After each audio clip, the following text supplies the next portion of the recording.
We touch, we break, make it seem like we feel the same. We love what we hate. We lie, but we know we can't why it doesn't grow. Dispatch, can I get a readout on a Papa Tango Sierra Delta? What's that? You don't understand what that is? Yeah, me neither. But it's real. Hey guys, this is Wood. Welcome to Mental Policing.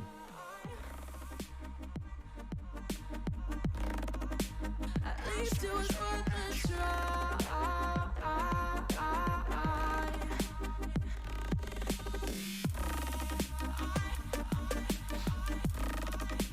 At least it was worth a try.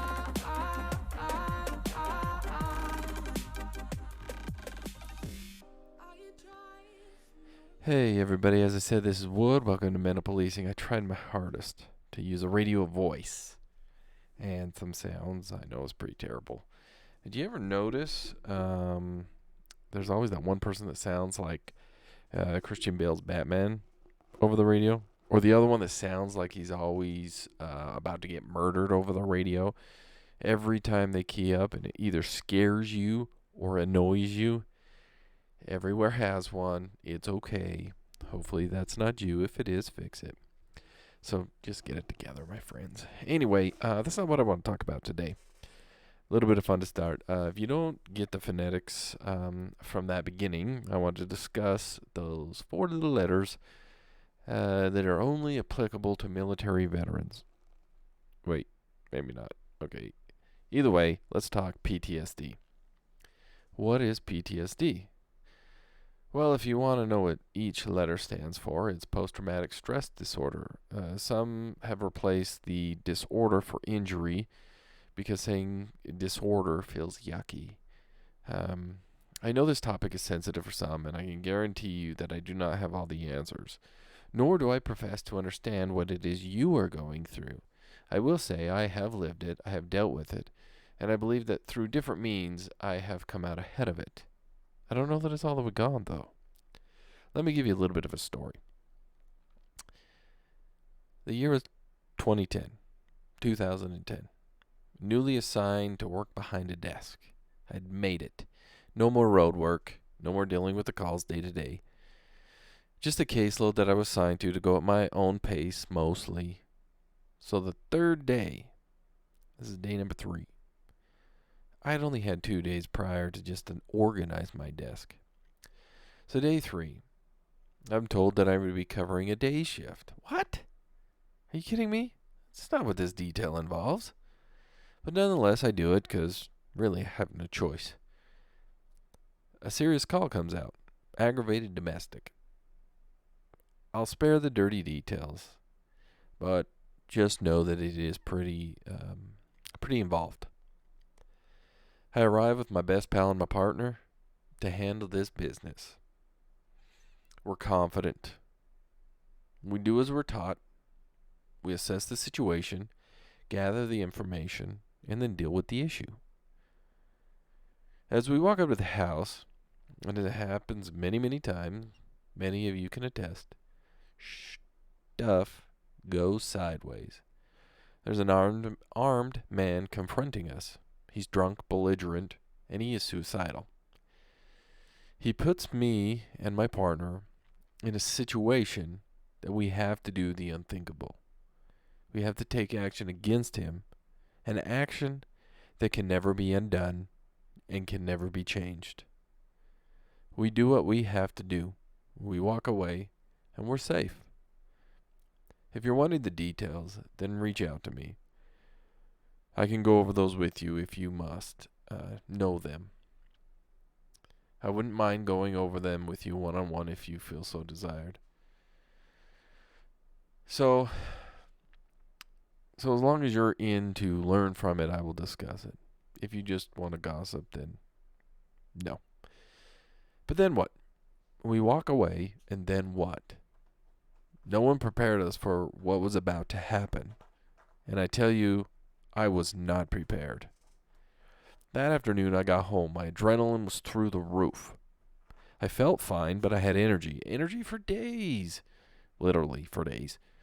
So I thought, well, I'll go for a little jog and I'll burn some of this off, because that's normally what I would do. I ran 6 miles, and I did not slow down even one bit. I did not feel tired, and I kept going. I realized when I had hit about 6 miles that if I didn't stop, I would never stop. I was running on a different level. I felt different. I never tired. So I went home, and I ate dinner, and I inhaled that food.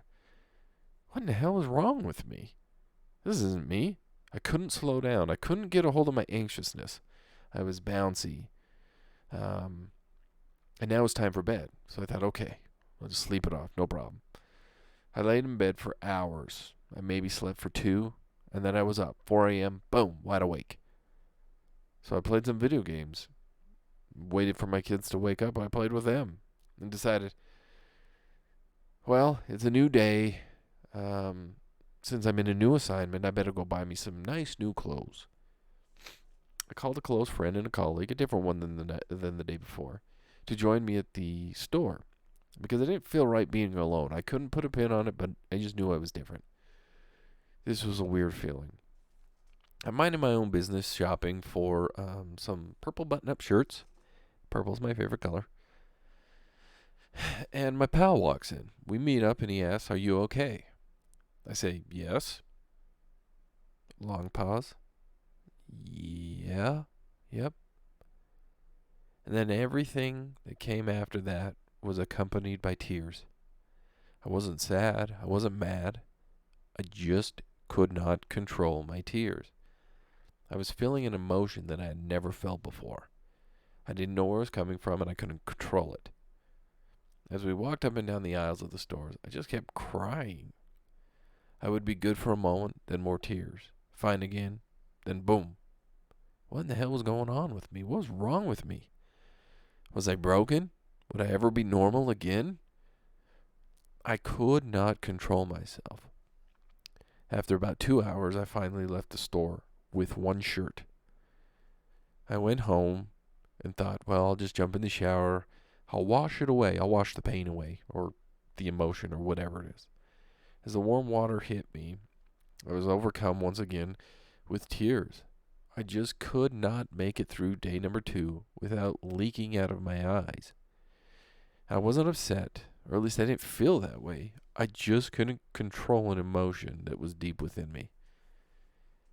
I figured the only way to curb this was to go to bed. It was late enough, so I went to bed a little bit early. I slept for about 3 or so hours, and then I was up again. Now I'm getting irritated. Why can't I not sleep? Why can't I fall asleep? I could not shut my mind off enough to sleep, and I couldn't really think of anything either. I was still running on the adrenaline from 2 days prior, and it had not stopped. But finally, day number 3 had come. I was able to tell my story. I was finally able to sit down, talk about what happened, and begin the process of moving on. I gave an hour and a half worth of a story to the people that needed it, and it felt like a weight literally lifted off of my shoulders. And as I walked out of there, I saw my friend that I was involved in this with. He and I embraced, and I said, "When you're done, give me a call." Well, he never called me, and I never called him, because I went home, and I fell asleep for about 12 hours after that. The next couple of weeks were much of the same thing. A little bit of sleep, a lot of emotion, lots of sleep, no emotion. In hindsight, this could have been part of the collapse of what was my previous marriage. I don't know. Maybe it was doomed prior to that or after that for unknown reasons. But what I do know is I was not prepared in any way to handle this. I was never made aware of such an event would have such a massive impact on me. As police, we're trained over and over to make the right decisions, to react when necessary, and trained to the point that when we are forced to take drastic actions, we are prepared to do that. What we are not trained in is how that might affect us afterwards. There's very little discussion about what your mind and body will go through in the coming days. No one tells you that you might start crying in a clothing store for no reason. No one tells you that you will hear the crackle of the police radio for days, and that there is no radio on or in sight, or the smell of blood, or gunpowder, or the sounds associated with that call popping into your ears for no other reason than you're walking down the street.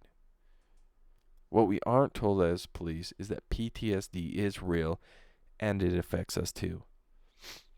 We don't want to admit that we are weakened by such events, that we might need help afterward, that talking it out is the best medicine. Rubbing dirt on it only makes it dirty, and it doesn't help us move on. Studies suggest that 19% of officers suffer from PTSD, and that 34% have symptoms, but it goes without being diagnosed or labeled as such. 34%. That is a lot. That's almost 3.5 out of 10 officers. So if you're listening and don't know if this affects you or that police officer in your life, some of the signs to look out for are, or could be, not sleeping enough, sleeping too much, irritability or being short-tempered when usually patient, being hypervigilant, always on the lookout, something's always going to happen, insomnia, chest pains, high blood pressure, or a new onset of high blood pressure, the feeling or stating that something bad is always going to happen. Around the next turn, something awful is going to occur. And another big one is alcohol or drug abuse. For me, my PTSD showed in the way of overexercise. I couldn't run enough. I ran and I ran.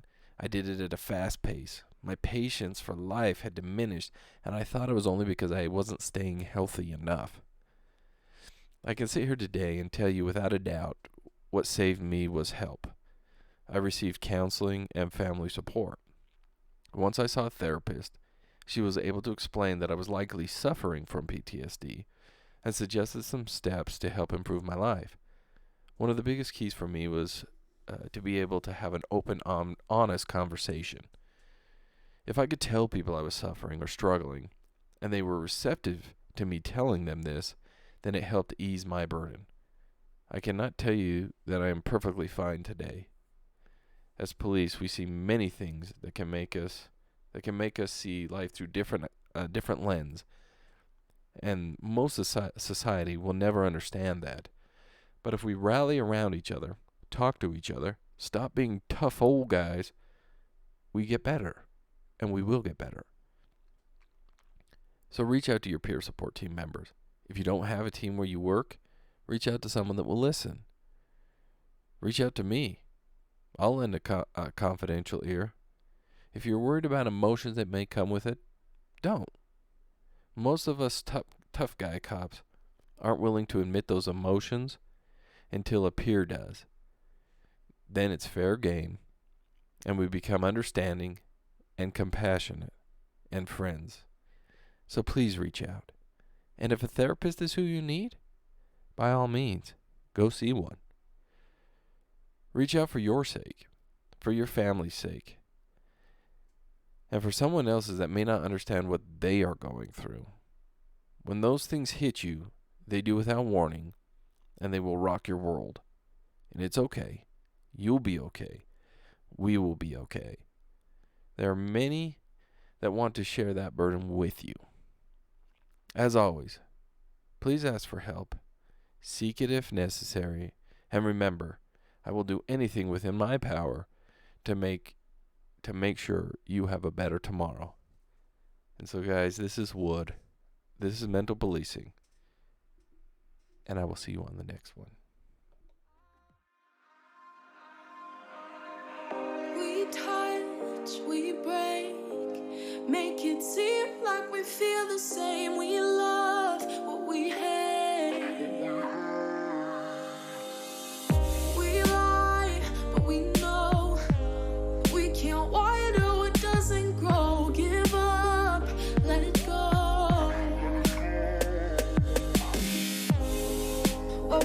apart just in time.